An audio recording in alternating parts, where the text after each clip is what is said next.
Assalamualaikum warahmatullahi wabarakatuh. Kami dari kelompok 8 akan mempresentasikan hasil makalah kami yang beranggota Mahendra dan Opi Nursela. Kami dari jurusan Pendidikan Geografi 2A. Baiklah, penjelasan pertama yang akan dijelaskan oleh saya sendiri. Yang pertama, konsep dan definisi tenaga kerja. Tenaga kerja adalah setiap orang yang mampu melakukan pekerjaan guna menghasilkan barang atau jasa, baik memenuhi kebutuhan sendiri maupun orang lain. Konsep tenaga kerja manpower dalam studi kependudukan sering disebut tenaga kerja, yang diterjemahkan dari istilah manpower, yakni seluruh penduduk yang dianggap mempunyai potensi untuk bekerja secara produktif. Yang kedua, penduduk usia kerja. Penduduk usia kerja adalah penduduk yang berumur 15 tahun dan lebih. Penduduk yang termasuk angkatan kerja adalah penduduk usia kerja 15 tahun dan lebih yang bekerja atau punya pekerjaan namun sementara tidak bekerja dan pengangguran. Yang ketiga, angkatan kerja. Angkatan kerja adalah penduduk usia produktif atau usia kerja 15 tahun yang ke atas yang bekerja, punya pekerjaan namun sementara tidak bekerja, dan contohnya orang yang punya pekerjaan namun sementara tidak bekerja adalah pekerjaan sedang cuti, sakit, mogok kerja, izin, atau berhalangan, dan sebagainya. Bukan angkatan kerja, yaitu penduduk usia produktif atau usia kerja 15 tahun di atas yang bersekolah atau kuliah, mengurus rumah tangga, pensiunan, atau melaksanakan kegiatan lainnya selain kegiatan pribadi. Selanjutnya, tingkat partisipasi angkatan kerja (TPAK). Tingkat partisipasi angkatan kerja adalah persentase banyaknya angkatan kerja terhadap banyaknya penduduk yang berumur 10 tahun ke atas. Tingkat partisipasi angkatan kerja. Faktor-faktor tingkat partisipasi angkatan kerja antara lain: 1. Umur, 2. Status perkawinan, 3. Tingkat pendidikan, 4. Daerah tempat tinggal, 5. Pendapatan, 6. Agama. Selanjutnya, penyebab terjadinya penurunan angka TPAK.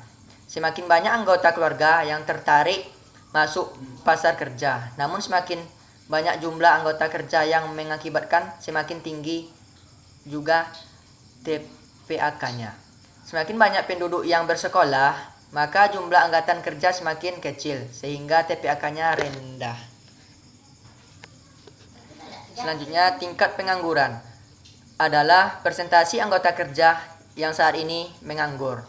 Ekonomi mendefinisikan angkatan kerja sebagai bagian dari populasi usia kerja yang saat ini bekerja ditambah mereka yang menganggur, tetapi secara aktif mencari pekerjaan.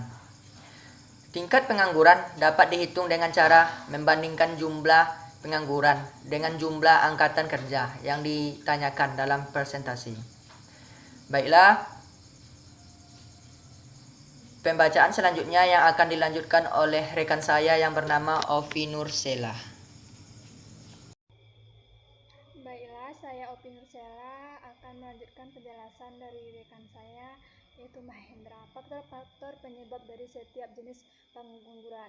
Faktor penyebab dari setiap pengangguran yaitu yang pertama penyebab pengangguran struktural, penyebab pengangguran friksional, penyebab pengangguran siklikal, penyebab pengangguran musiman, dampak tingkat pengangguran terhadap perekonomian. Dan selanjutnya yaitu setengah menganggur. Setengah menganggur yaitu pekerjaan yang memanfaatkan tenaga kurang dari 35 jam per minggu dianggap setengah pengangguran.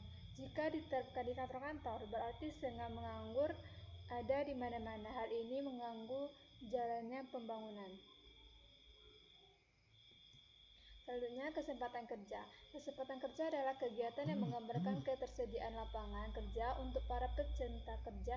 Secara umum, hal ini juga diartikan sebagai jumlah tenaga kerja yang dapat atau berkontribusi aktif dalam perekonomian. Selain itu, kita juga dapat mendeskripsikan ini sebagai lowongan kerja.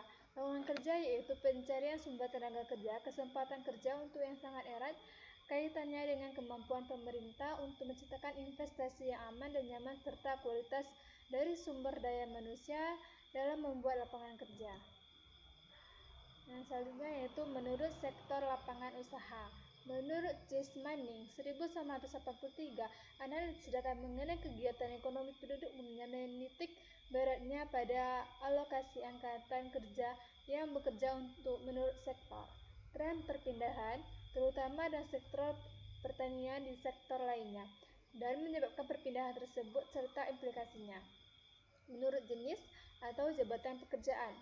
Jenis atau jabatan pekerjaan dikelompokkan berdasarkan macam-macam pekerjaan yang sedang atau yang pernah dilakukan, termasuk yang bekerja atau orang-orang yang sedang mencari pekerjaan, yang pernah bekerja, dan jabatan dalam pekerjaan diklasifikasikan menjadi 9, yaitu yang pertama pimpinan dan manajer senior, yang kedua tenaga ahli, yang ketiga teknis dan sejenisnya, yang keempat tenaga reproduksi dan tenaga terkait, yang kelima tata usaha dan usaha jasa tingkat lanjut, yang keenam tata usaha dan usaha tingkat pertama, yang ketujuh pekerja produksi dan angkutan tingkat menengah, yang kedelapan tata usaha penjualan dan jasa tingkat rendah, yang terakhir yaitu pekerja kasar dan pekerja terkait.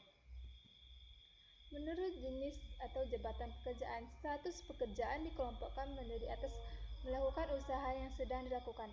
Status pekerjaan adalah kedudukan seorang yang melakukan pekerjaan di suatu unit usaha.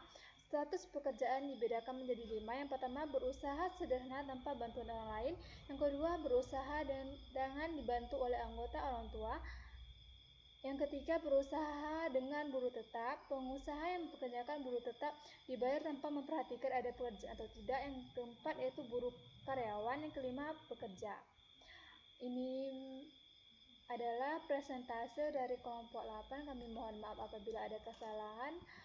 Wassalamualaikum warahmatullahi wabarakatuh.